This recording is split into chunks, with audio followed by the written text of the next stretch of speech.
अख्तर इमान के खैरात के टुकड़े पर जब अख्तर इमान ने नीतीश को बीजेपी से अलग करा कर तुम्हें टिकट दिलाया था तब तुम जीते थे। 2015 में गठबंधन में जीते, 2030 में तुम जब फिर बीजेपी वाली जदयू के साथ आए तो कोचाना बनवाल ने तुम्हारा जो हश्र किया है उससे बुरा हश्र तुम्हारा होने वाला है। तुम क्या चाहते हो? तुम चाहते हो कि हमारा किशनगंज भी या गोधरा बन जाए, क्या किशनगंज में भी कोई बिल्किस है जिसकी इज्जत लूटी जाए? तुम अपने घर के खानदान के अफराद को गोधरा के हवाले कर सकते हो, किशनगंज की गयूर अवाम कभी किशनगंज को गोधरा बनने नहीं देंगे। तुमको दौलत की हिर्स है, कुछ बेवकूफ और नादान कहते हैं तरक्की के नाम पर, क्या तरक्की के नाम पर अपने मजहब का सौदा कर लेंगे, अपनी मस्जिद का सौदा कर लेंगे? जो हमारी नमाज को हाथ मारेगा क्या उन जालिमों से सौदा कर लेंगे? तो फिर ऐसे लोग तो हम तवायफों से भी समझौता कर लेंगे कि जिस्म बेचकर बच्चों को पालती है, घर बनाती है, हम तवायफगिरी को अपनी बस्ती में होने नहीं देंगे। मैं तुमको बताना चाहता हूँ, उनके शहदाइयों को भी बताना चाहता हूँ, कल तक जदयू में थे मेरे भोले भाले नौजवान, कोई बात नहीं थी, लेकिन जदयू भाजपा में चली गई है। मैं तुम्हें तौबा करने की तलकीन करता हूँ। देखो, एक गाड़ी अजमेर जा रही थी, लेकिन यूपी पहुंची तो बोला अजमेर नहीं जाऊंगा, अब हरिद्वार जाऊंगा। अजमेर वाला गाड़ी से उतर जाएगा, हरिद्वार वाला बैठा हुआ रह जाएगा। तुम तय कर लो कि तुमको हरिद्वार जाना है कि तुमको अजमेर जाना है, अपने जमीर का तुमको फैसला कर लो।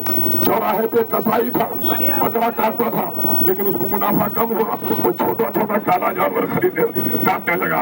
अब ये कहता है मोर बाबू जानवर तस्वीर की समझो कि दुकान नहीं छोड़ू, मैं वेला किराने खाऊं।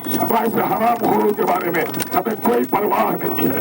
मेरे भाइयों, मैं आपको कहना चाहता हूँ, विकास की बात करते हो, चलो पिपला में 7 जगह की सड़कें मिलती है। संथा को मोरा से किसने जोड़ा? परबत्ता को तुलसा से किसने जोड़ा? ये बताओ। 7 वली में पुनास से किसने पुल बनाया? हाई स्कूल की वाले बिल्डिंग देख रहे हो, वो हॉस्टल किसने बनवाया? सोनथाहाट के नाले किसने बनवाए? सुंदरबाड़ी का बांध किसने बनवाया? हमसे मुंह खुलवाते हो, मेरे ही टुकड़े पर बिल्ली और मुझे को मियाओ कहते हो, तुम तो मेरे ही खैरात करते हो। हाँ, ये काम हमने किया है। दलालों का कभी साथ नहीं दिया, शराबियों का कभी साथ नहीं दिया, जमीन कब्जा करने वालों का साथ नहीं दिया, बेईमानों का कभी साथ नहीं दिया। ये बढ़ते दम तक अख्तर ईमान 70 बार हार जाएगा, लेकिन दलालों से, बेईमानों से कभी समझौता नहीं करेगा। कोटा का बाल चोरा कर बेचने वालों से, कमीशन लेने वालों से, यही बालू के चोरा को गिट्टी का मामला समझा वाला याद है। कमीशन का पैसा किसके पास जाता था?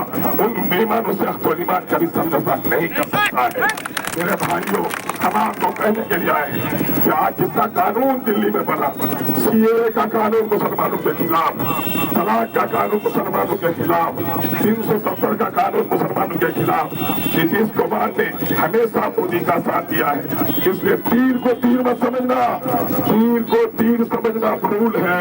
हकीकत है कि नरेंद्र मोदी का यह भूल है। नरेंद्र मोदी का एजेंट बनकर आए हो, हमको चिराने के लिए आए हो। कहा गया इस्लाम में न करबल में, न मक्तल में, न शाह के आगे मोमिन झुकता है फकत अल्लाह के आगे। और तस्वीरों में देखो, मोबाइल में देखो मेरे नमाजी भाइयों, अख्तर ईमान था जिसने असेंबली में सूरज नमस्कार के खिलाफ हंगामा किया। और एक आदमी आपकी बस्ती का मुनाफिक है जो गैरुल्लाह के सामने में सर झुकाता है, फूल चढ़ाता है, जो गैरुल्लाह के सामने में सर झुकाता है, फूल चढ़ाता है। हम अपने उलमा और मुफ्तियों से गुजारिश करना चाहते हैं कि दीन का शऊर अल्लाह ने दिया है।